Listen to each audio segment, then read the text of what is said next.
Thinking, but I don't know if that's it.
Come.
Do not get the appreciation that they deserve, especially dealing with the Chicago River boat traffic. Well, you guys will experience it today, although it's not too busy out, so that's pretty good.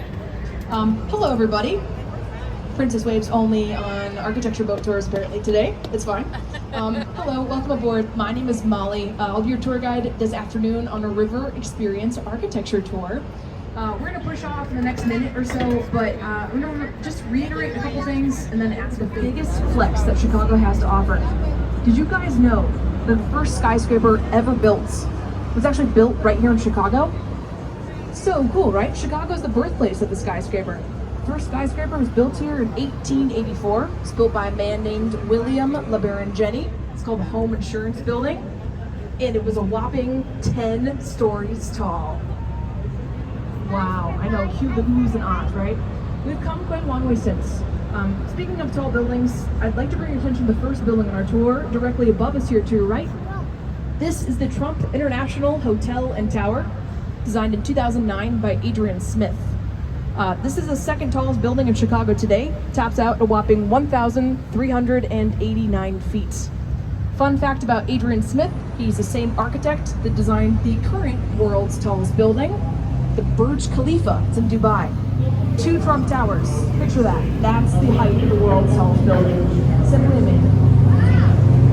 Also, side note, bridges are an excellent source of shade. I apologize for all of a sudden hitting you guys. I'm gonna get this on the way back, so we'll be in the same boat, pun intended. So, anyway, we love puns. We also love buildings. Let's talk about this one off to your right, my friends. This here, my friends, is the American Medical Association, formerly was known as the IBM building, designed in 1971 by Mies van der Rohe. The building is done in the international style of architecture, which means 3 words: less is more. Notice there are not tons of detail on it. We'll talk more about Mies van der Rohe a little bit later on. Our next 2 buildings, though, deserve a photo or two, because the Corncob Towers are the most photographed buildings in the whole city of Chicago today, and it's no wonder why. Their official name is Marina City, designed in 1964 and 1967 by Bertrand Goldberg and Associates. These are the first 2 residential towers built directly north of the Chicago River. Now, Bertrand Goldberg had a philosophy in architecture where he believed no right angles exist in nature, so every apartment on the inside is shaped like a giant slice of pizza. You're super narrow at the beginning, and the widest part, of course, is your balcony. You live in a pizza slice, which is like every Chicagoan's dream ever. Now, I have to tell you, I meet lots of cool people on these boat rides. A couple years ago, I was giving a tour just like this, and this couple got off the boat. They actually told me, Molly, we used to live in one of those corncob buildings. So, of course, I had to ask them, do you have any fun facts to tell me about the corncob buildings? And they said, yes. It's very hard to furnish a pizza slice. And I wish I got their names because I talk about them almost every day since. We'll call them like George and Cindy or something, but seriously amazing. Anywho, I'd like to bring your attention off to your right, my friends. This is a snapshot as to what the Chicago River used to look like. Our river once was lined with warehouses just like this. However, the Reed Murdoch Center is now the most original remaining warehouse on the river today. Designed back in 1914 by George Nimmons. Notice how this building is uneven. It's asymmetrical. 6 bays of windows are on the east side, and only 5 bays of windows are here on the west side. The building used to be perfectly even. However, we had to chop off the bay of windows right here because we are expanding the LaSalle Street Bridge right here above us. With Chicago's growing traffic over throughout the years, we had to widen a certain majority of our bridges. Had to edit some buildings then since. To your right, my friends, this is called 300 North LaSalle, designed in 2009 by Picard and Chilton.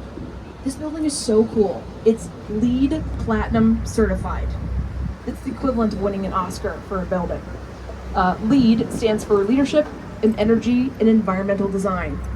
This building, on super hot days, like today, will siphon river water from below and will circulate that water throughout the building to cool it off.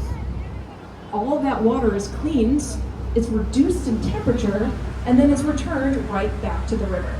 It's super important. We want to keep this river as clean as we possibly can, and it's so cool we have buildings to help do that. Now, if I had to personify buildings as superheroes, the Merchandise Mart would certainly be Superman, just because it's huge, right? The Merchandise Mart was built back in 1931, designed by Graham, Anderson, Probst, and White. Second largest concrete structure in the United States, second only to the Pentagon. On the inside, there's 4.25 million square feet of space and about 8 miles of corridors. This building is so big, it takes up its own city block. That's how big it is. And it was built like this because it was designed originally to consolidate Marshall Field's 14 different warehouses. Today, though, now it's since been split off in a number of boutiques, interior design firms, lots of office spaces. It's pretty big, so there's a bit of everything on the inside. To your right, all my local Chicagoans on this boat can probably attest that Wolf Point at one point was the most beautiful parking lot in the entire city. Since then, it's gone through a crazy awesome makeover. We have 3 new buildings on Wolf Point. Got Wolf Point East to your right, which are luxury apartments. The building in the middle, it's called Salesforce Tower. It's about 90 stories tall. It was completed just last year. Tucked behind Salesforce in a moment, you'll see the 3rd building, which is called Wolf Point West. That's another luxury apartment building. The architects are Pelly, Clark and Pelly. It's a $1 billion project just completed. It is fabulous. So definitely enjoy the river walk along the outside of the buildings. That's open to the public. To your right, my friends, is the building with a beautiful semicircle base. We call this River Point. Opened up back in 2017. The architects are Picard and Chilton. On the inside of this building, you'll find the offices of Morton Salt. They moved in.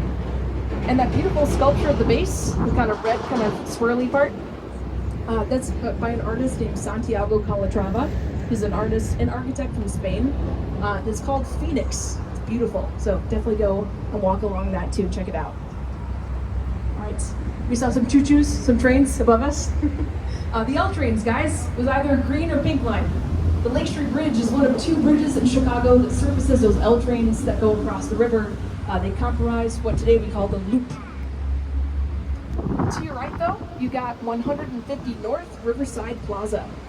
This building was completed in 2017. The architects are Getch and Partners.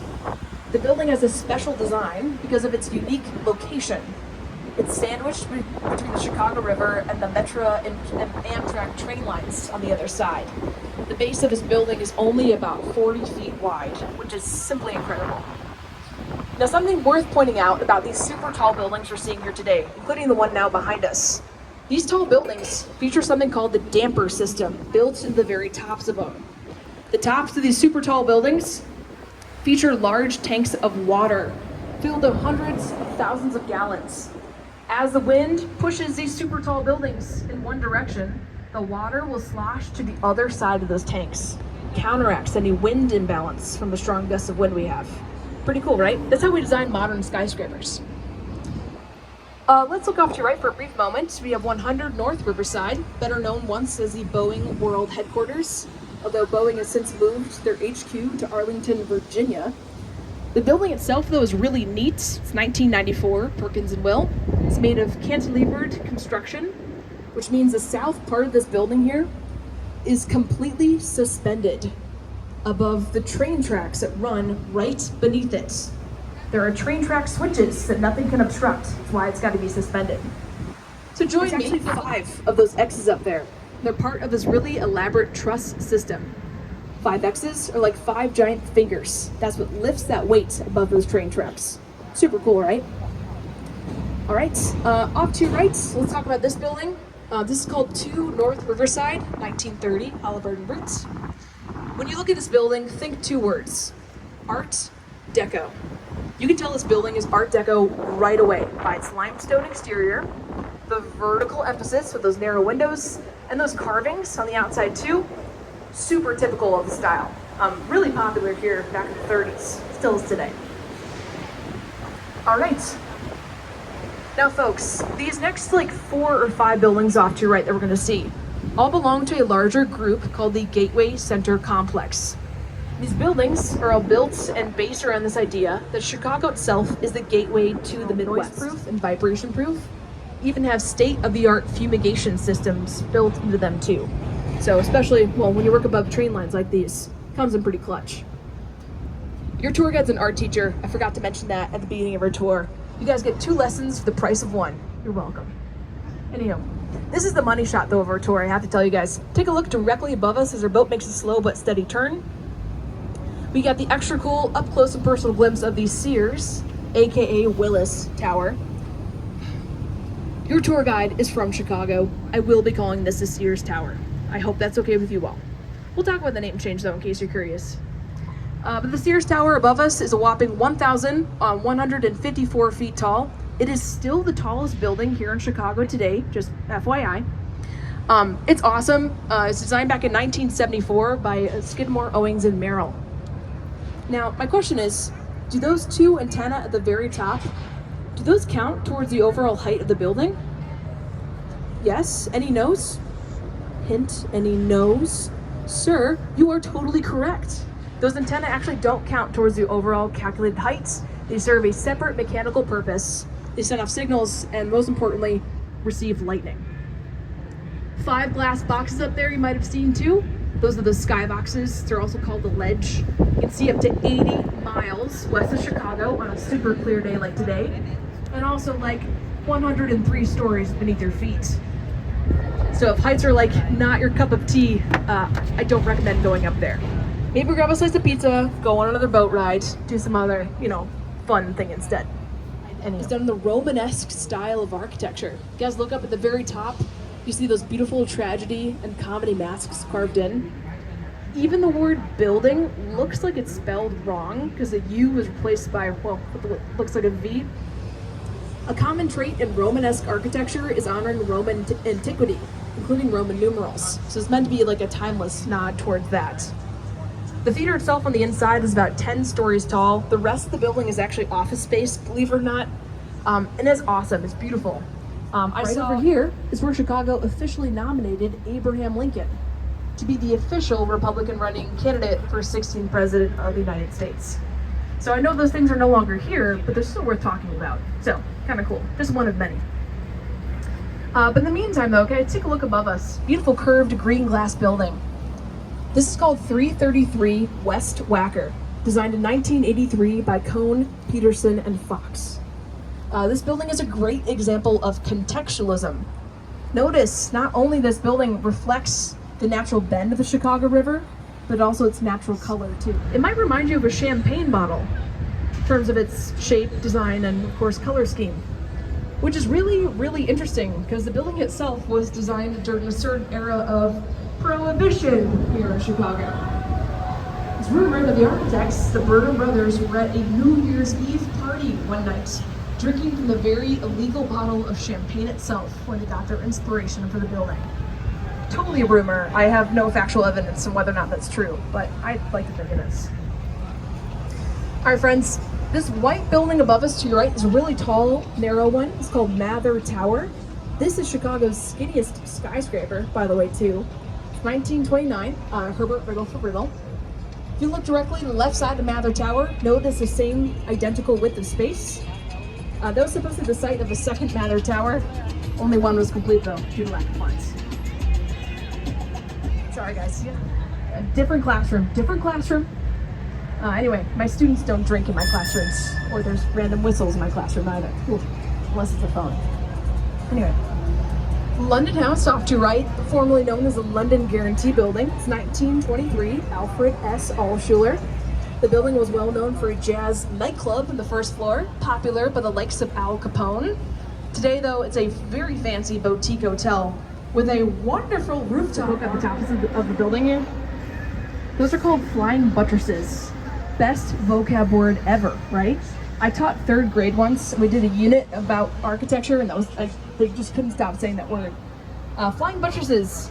See those a lot in like medieval architecture, churches, cathedrals. That's what the architects were actually inspired by. So they designed a skyscraper that carries those elements. It's 1925, Raymond, Hood, and Howells. To your right, we'll talk about a few buildings here. We got 2 red brick towers off to your right. These both belong to the Hyatt Regency Hotel, designed in 1978 by A. Epstein and Sons. Now, mind you, Chicago has literally hundreds of hotels. But what makes this one really special is that the Hyatt Regency is the largest of all those hotels. It's got 2,019 every day. Swiss Hotel, right? I'd like to think Harry Weiss, the architect, was a fan of Swiss cheese due to the nature that, well, this building is shaped like a giant triangle. But I do know that Harry Weiss loved to sail. So it's actually said that triangle shape of the hotel came as inspiration from the sails of his very own sailboat. This was built back in the 80s. Pretty cool. All right, my friends. We've made it to my favorite part of this tour. I get to tell you all about my favorite building in Chicago. Or the whole world. We won't limit it just to our city. The St. Regis is Chicago's newest and most brilliant addition to our skyline. This was completed back in 2018. The architect is Jeannie Gang. Same architect as Aqua, right? Lots of nice similarities. This is now Chicago's third tallest building on the whole entire Chicago skyline. Take a look, it's composed of 3 interlocked high-rise buildings. But if you look on the 83rd and 84th floor of the tallest building here, what are those 2 floors missing? Glass, windows, right? Those floors are designed to be completely free and open. We're running into a bit of a logistical problem. We had no place to put all of our trash, all of our garbage. So the solution back then was a rather simple one. We decided to put all that trash directly into the river. And mind you, when I say trash, I'm like talking about everything. Animal carcasses in the stockyards, fecal matter, industrial waste, dead bodies, the whole gambit, my friends. This was not a good idea for a number of obvious and ethical reasons. The worst reason being is that back then this river had a natural flow that went directly out and into Lake Michigan. The lake back then, like it is today, was our main source of drinking water. So you might see where I'm starting to go with this, right? As early as the 1840s, about 10% of the population every year was dying from these diseases like typhoid and cholera because we were drinking poisonous trash water. So our solution, we decided to reverse the entire flow of the river. That's so cool, but like maybe remember the spire from 2008? The building that was supposed to go here was supposed to top out at about 2,000 feet in a big old corkscrew shape. Did not happen, as you can tell. Plans kind of fell through when the economy took a pretty serious downturn in 2008. We got only as far as digging the circle foundation for the building itself. Every morning my bus goes right past it as I go to school, and I'm like, oh, there it is. So they since have not filled it in. Anyway, we do plans though for 2 new buildings on that blank site the next couple of years.